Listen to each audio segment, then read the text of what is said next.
What I'm basically saying is I'm a lost soul. That's the truth. That's what it all boils down to. I'm a lost motherfucker.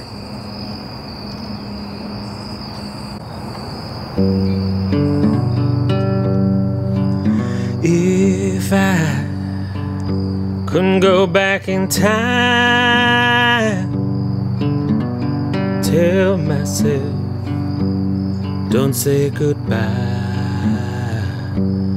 Then come right back, tell you to come back. If I could go back in time.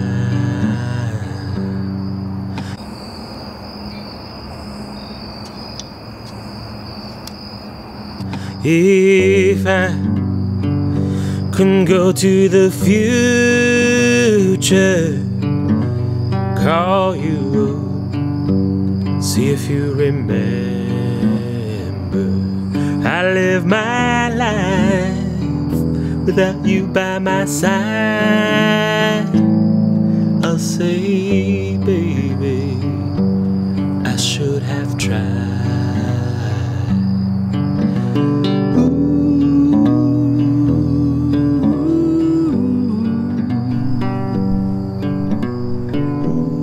Much time has passed to dreams. That doesn't sum it up.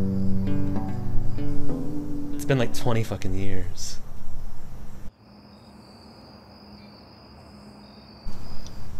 I can't say I'm never given up on my dream.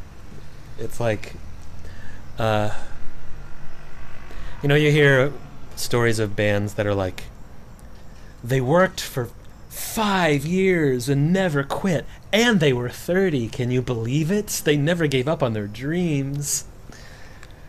It's just like it's been so much time has passed that I feel like I'm just like carrying something valuable.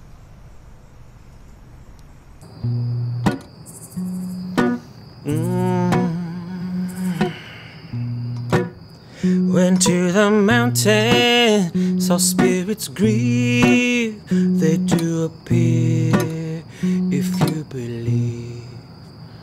I know the sadness of which they spake. These spirits mourn when a heart breaks. Your love is done in.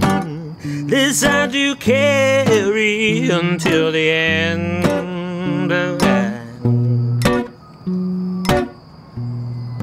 And I will follow them through the night, where there is rest from the good fight. You will not suffer, you will not cry. You free this burden from your life. Your love is done me in. This I do carry until the end. I have this picture of you playing drums in a punk band in a record store in Muncie, Indiana, with aviator sunglasses and sort of a Morrissey pompadour. And in my memory, I remember saying to someone, "Who is that guy playing drums?" And the person saying, "Oh, that's Enoch. He's 13 or something." I don't know if it's possible that you were that young, but 15. 15. And that was probably 1998, possibly. Mm-hmm. I came to Nashville and had a roommate with a terrible cocaine problem, and she went off to rehab. Mm-hmm. And so there was a spare bedroom open. And I remember saying, "I have a free place for you to live. Move to Nashville and start a band with me." And you did it. You showed up really soon after that. Mm-hmm. I was 19 when I moved to Nashville. What did your family think about you leaving home and moving in with a strange man? I didn't ask my family what they thought about it. Yeah. I didn't ask my family what they thought about me leaving the cornfields of Indiana and moving in with a strange satanic man in Nashville. So I don't know what they thought. I definitely remember the first one of our first shows. The one that is burned into my brain the most is probably there was a club downtown Nashville. It was really the first time I think we really realized something. We hauled our really heavy CP70 electronic piano onto the stage, and we did this very kind of ambient synthesizers and twinkling piano chords. That was the first memory I have of, oh, we're doing something that might have even a drop of magic in it.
I knew we were going to be famous in like 2 years.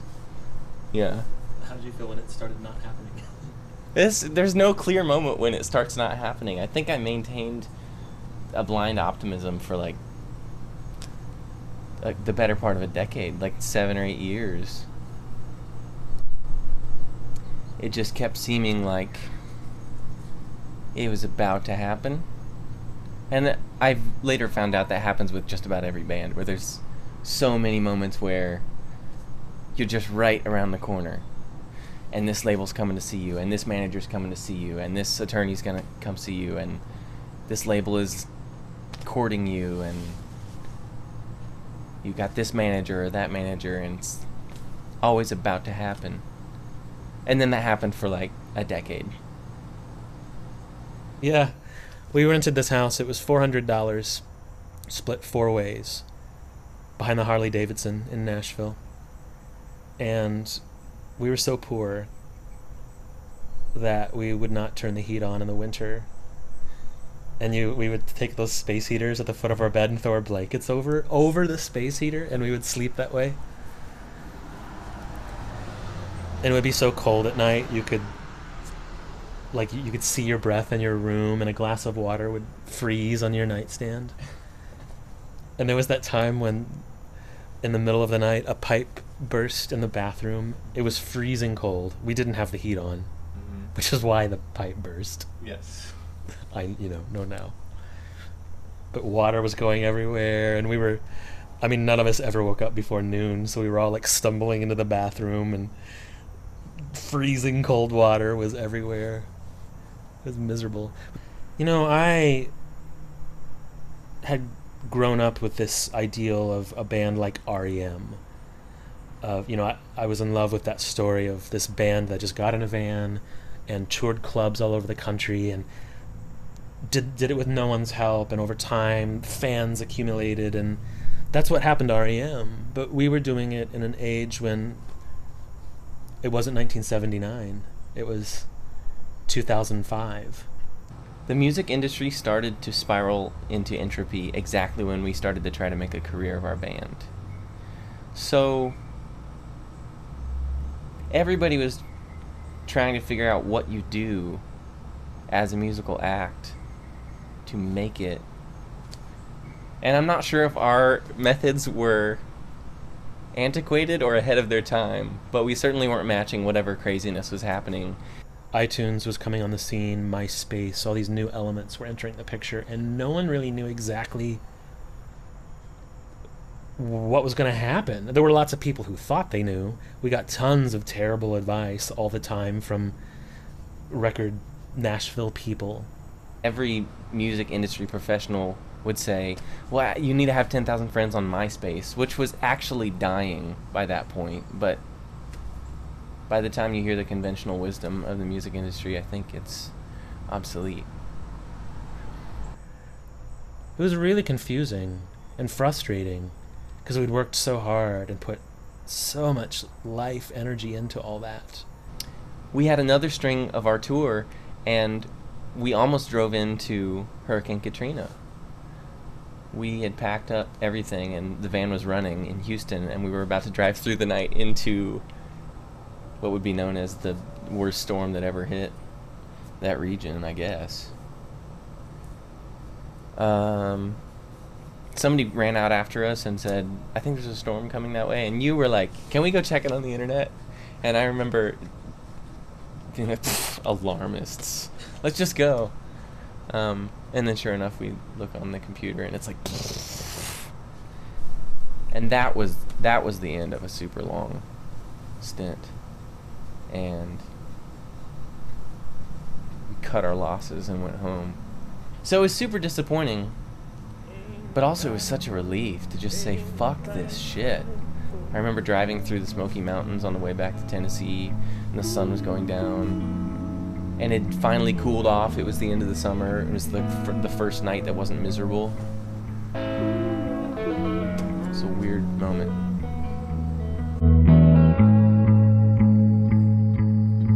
Now in part, I'm to blame. I've mostly done things the same. Ain't nobody coming for me. Love is in danger. I think I fucked too many strangers. Ain't nobody coming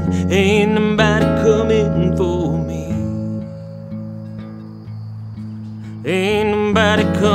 Ain't nobody coming for me.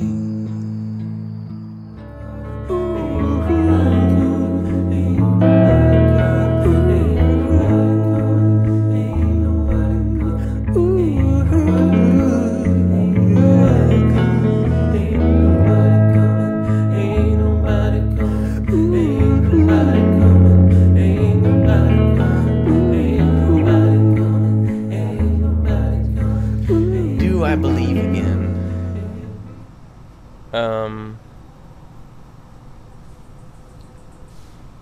I think that what I need to believe in to play music has changed. It's not that I believe in the thing that I lost belief in before. It's just that I believe in me being on a stage and performing, and I believe in writing good songs. I believe in playing good music. I believe in making good records. That doesn't have anything to do with the business, whatever mess it is. I believe again in music.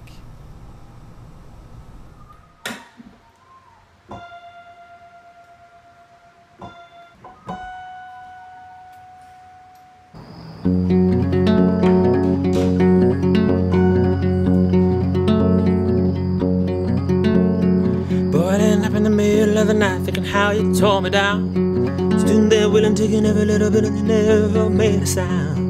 I believe what I said, shouldn't know what you come to be. Packed my bags and sold my fork, got the hell out of Tennessee. Last night I had a dream, you and me on fire.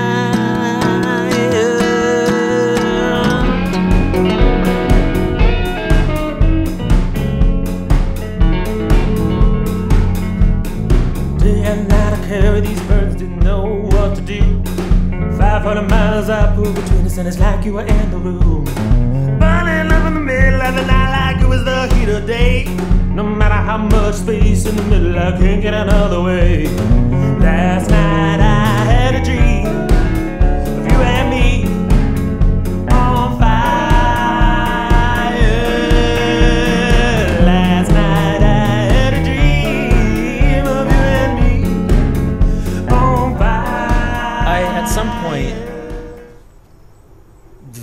fear left my being. I think that in my late 20s, after turning 30, and when you're young, you don't visualize yourself as an old man. Like, enough time went on, and I'm still here, and alive, and creative. I think just enough time passed. The fear left me. And I had proven to myself enough times that I could pretend that I was going to stop and do something else. And I did pretend to do that many, many times, and then would keep coming back to, all I've ever wanted to do is write songs and sing them in front of people. And I've proven to myself that I'm never actually going to stop doing that. So I would probably serve myself better if I would just keep forging forward at all costs. Unafraid. I'm not afraid anymore. And I feel like I'm the most creatively viable I've ever been. It's funny when when you're young, and it's easy to imagine yourself as the winner before the contest has actually started. And if, in some ways, I'd say if you've made it to 40, most people are divorced, or got cancer, or went bankrupt, or life is fucking hard. Life is really fucking hard. And if you have made it, to midlife fairly unscathed, you have won. I'm not even talking about music or art. I'm just talking about fucking life. It's when you're young, you don't realize that you're gonna develop a pill addiction and gain 100 pounds, or you just see yourself as young and magical and beautiful, and being young is magical and beautiful. Being older is weighty. All that to say, I feel like I'm, to my 20-year-old self, unexpectedly writing the best music of my life, and I'm doing it with no fear in my heart. So what does that mean as far as the music industry goes? We'll see, I guess. I'm gonna do it with or without them.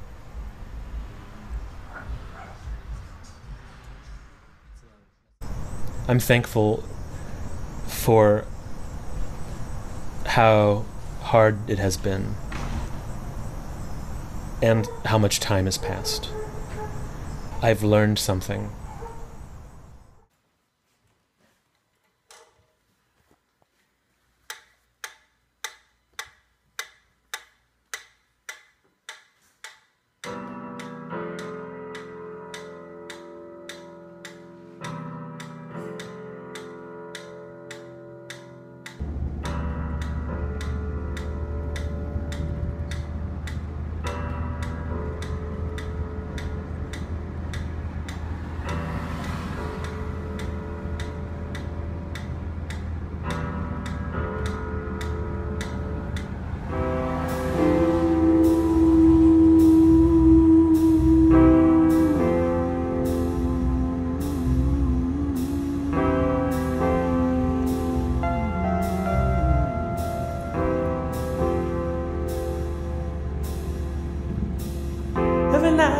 Consider, then day I start again, another battlefield to navigate, and I,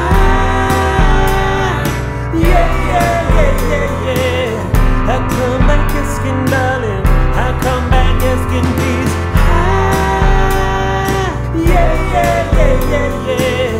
I come back asking, darling, I come back asking peace. Don't give up on me. Don't give up on me. Don't give up on me.